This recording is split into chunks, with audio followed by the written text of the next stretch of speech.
Toy izao indray avana ny teny zaraina zay omenantsika anio. Anatanteraka ireo faniriana tsara ho anao olony ny tompo. Vao 17 taona Josefa dia efa nanofy fa iankohaka eo anatrehan'ireo rahalany.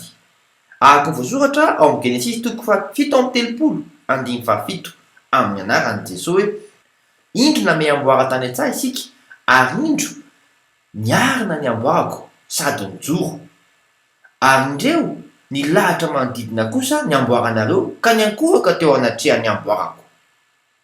Tanteraka izany taty aoriana. Araka ny voasoratra ao amin'ny Genesis 7:4 amin'ny anaran'i Jesosy hoe ary tsotra tsy ny rahalahy niditra tao amin'ny tranon'i Josefa fa mbola tao izy dia nidaboka tamin'ny tany teo anatrehany. Matoki fa ho tanteraka ireo nofinofinao.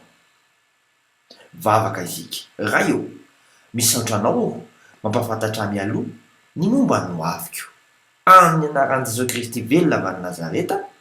Amen. Mandra-piaona tompoko.